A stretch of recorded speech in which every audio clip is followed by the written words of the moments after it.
Welcome to the College Investor Audio Show, where we talk about the biggest issues impacting millennial money, from student loan debt to side hustles to building wealth. We will show you how to get out of debt so that you can build real wealth for the future.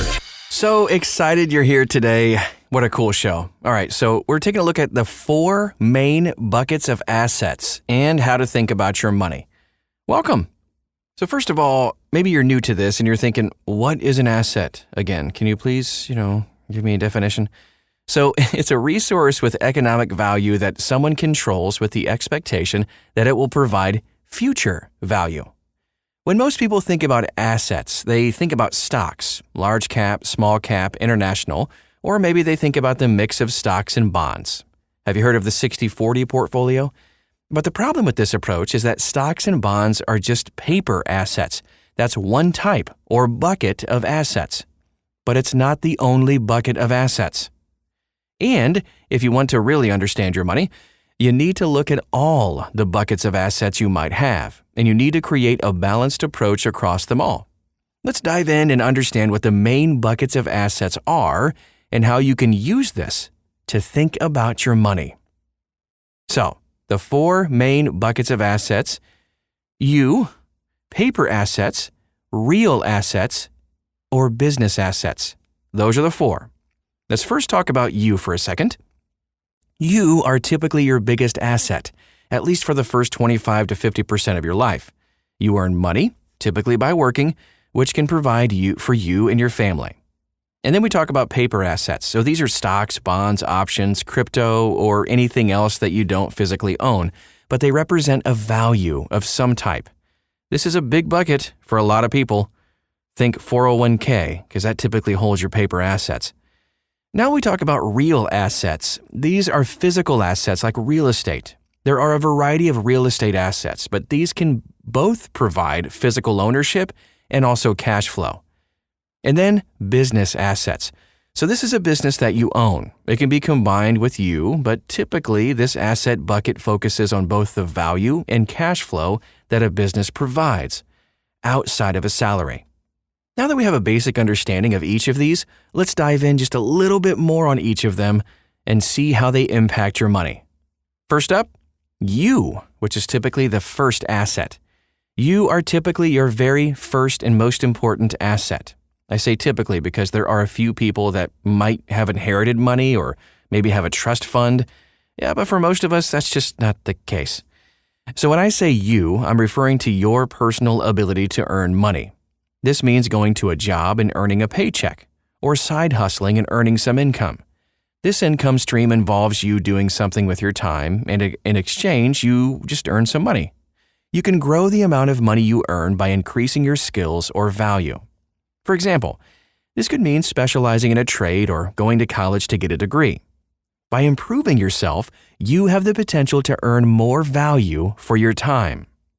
For example, the minimum wage in California is $15 an hour. However, if you build a specialized skill, like an electrician, you can earn $36 an hour on average. And if you go to college to become an attorney, you can earn $100 per hour on the low end, or upwards of $500 or more if you specialize and gain experience. The bottom line is your ability to earn money is an asset. Treat it as such and leverage your early ability to earn to diversify. Now let's dive a little deeper on paper assets. Paper assets are a big bucket of assets: stocks, bonds, options, cryptocurrencies, and more. The key distinguishing factor here is that paper assets can be transacted with fairly quickly and easily, whether converting to cash or trading or selling. They get their name because they used to be pieces of paper that define ownership of an asset, such as stock share certificates. Today, most of the ownership here is digital. Paper assets are usually the first stepping stone most people take beyond themselves. For example, investing in a 401k at work.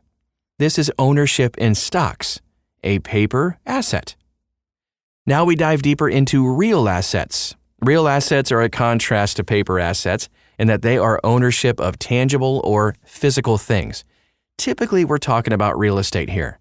As a result of something being real, transactions are typically harder or slower to process. Real assets can provide value both intrinsically, by just existing, or by generating cash flow, or both, in the case of most real estate assets. The challenge with real assets, especially real estate, is that the bar to entry can be high. Now we talk about business assets. So finally, you have business assets. This is direct ownership of a business that can generate cash flow or hold value outside of your personal salary or wage. This is ownership beyond a side hustle. To hold a business asset means that you can sell it and another company would pay you for your business without you in it. Business ownership has been a clear path to wealth creation over the years, but it does typically take a combination of both your time and potentially your money to make it happen. So, all that said, how do you think about your money across all of these 4 buckets? So, with this understanding of money, what does it mean for your personal finances? Well, in the most simplest terms, during your working years, you should be taking excess money from the you bucket, like your earnings, and putting them to work in your other buckets, paper assets, real assets, or your business. And then at some point in the future, you want the other buckets to have grown large enough that you can use the income produced by them to replace the income generated by you. But there are also practical considerations you might want to think about on your journey. For example, if the you bucket or maybe the business bucket grows too large, you might want to make sure you're diversifying into paper assets or real assets to protect yourself. Or if you have a heavy cash flowing business, congratulations, it might dictate what types of paper assets you hold.